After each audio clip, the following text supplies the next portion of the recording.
Hey, beautiful people, and welcome back to another episode of Mondays with Mondane. And of course, I'm your host, Edie Mondane, and even though it's evening time, the sun is shining because I'm right here with you.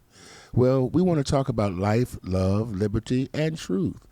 And this is what's going on in our government right now at a speed so reckless that it's hard to keep up. But the hypocrisy of opposing DEI in government appointments is the hot button for me.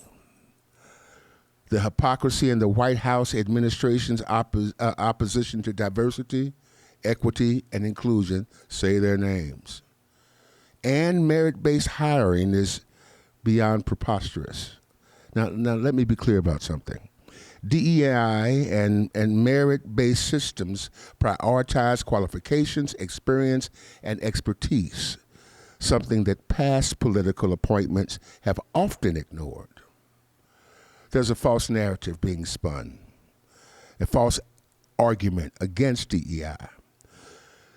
Opponents of DEI claim it leads to unqualified candidates getting appointed to places where they're not qualified to be. But let's examine who actually gets appointed when DEI is dismissed as a whole factor in this thing. Let me draw your attention to multiple government appointments. In real time, this is just going on right now. Individuals with little experience are being chosen and were chosen over highly qualified candidates. These individuals were not just available, they were actual candidates for the job, but were ignored in favor of political power, loyalty, and security. We know that one, don't we? Many of the same people who oppose DEI supported appointments, openly supported less qualified political appointees in key positions. The hypocrisy stinks to high heaven, and the noise against DEI is nothing but deflection, false narratives, and a political spin, or yarn, however you want to look at it. Beloved community, I need you to look at the patterns. If hiring were truly based on merit, meaning experience and qualifications, certain past political appointees would never have been chosen over more qualified individuals. Well, let's look at some receipts. Let's take a look at the hypocrisy concerning the government appointments that defied merit. Move. Let's look at the Secretary of State. Who did they choose? A Fox News host and Army National Guard veteran. Wow, you want me to speed up? Let's speed up. Who was rejected? A retired four-star general and the first black Secretary of Defense. My God.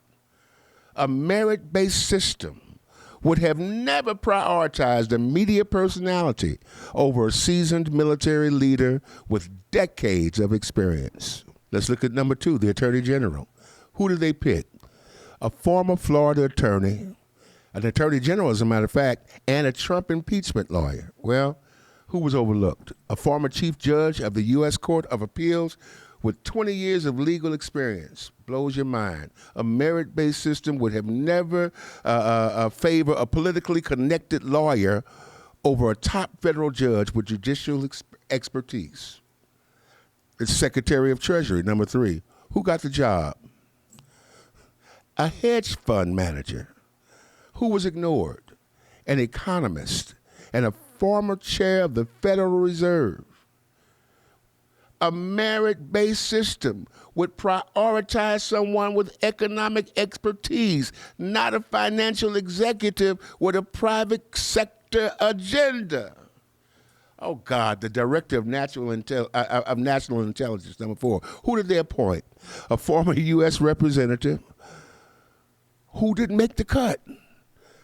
Listen, a former deputy national security advisor, a deputy CIA director with extensive intelligence experience. National security requires intelligence experience, not political maneuvering. Well, let's look at the Secretary of Health, why don't we? And Human Services, who was elected, an environmental lawyer. who didn't get the interview? A health policy expert. Healthcare leadership should go to someone with a background in healthcare, not environmental law. I wish I could stop there, but I need to look at the Secretary of Education and who got the principal spot. A professional wrestling executive. Oh my God, I guess he's going to wrestle the kids. Who had to go back to the corner in the class? A former teacher, principal, and educating commissioner with decades of experience in grades kindergarten through 12. Did I say more? A merit-based system would never choose business executives over educational leaders. This hurts.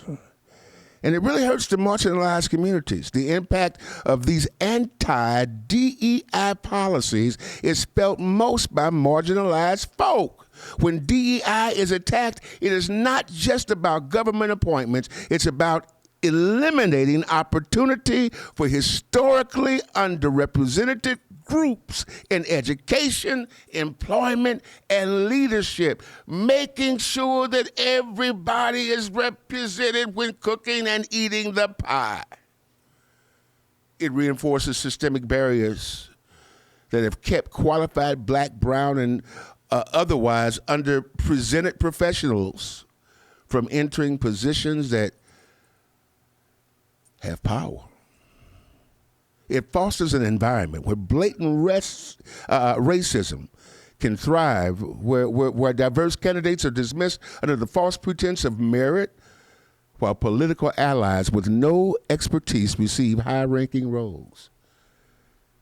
It sets back progress for equity, making it harder and harder for marginalized communities to break cycles and systems of discrimination and exclusion in workplaces and institutions. There you have it, folks. The hypocrisy in the DEI debate. As I've stated, opponents of DEI often argue that it promotes unqualified candidates.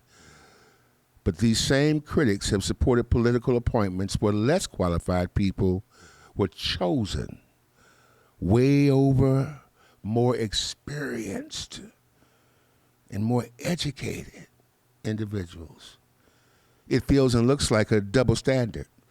If DEI is so bad because it supposedly ignores merit, then why do political leaders ignore merit when choosing their own appointments? This is what I want you to take away from this talk today.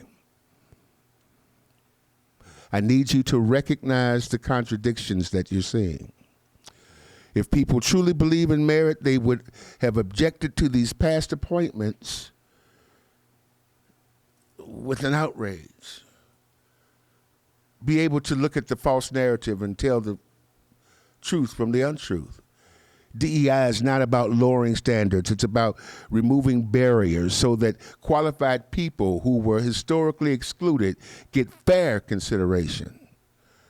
And above all, we're going to have to take action. We're going to have to contact organizations like the ACLU, NAACP, and other advocacy groups that are actively fighting back against the dismantling of DEI policies. Now, support policies and leaders who campaign true merit-based hiring that ensures fairness, not just favoritism. And talk about this. Engage in conversations and challenge misinformation about what DEI truly represents. And my final thoughts about this. Oh my goodness. The real issue at hand, merit is ignored when it benefits political allies, but suddenly becomes a concern when DEI is involved. Mr. and Mrs. America, brother and sister America, it's time to think critically about who really benefits from the anti-DEI movement. If it were truly about merit, this list of appointments would look very different. Think about it.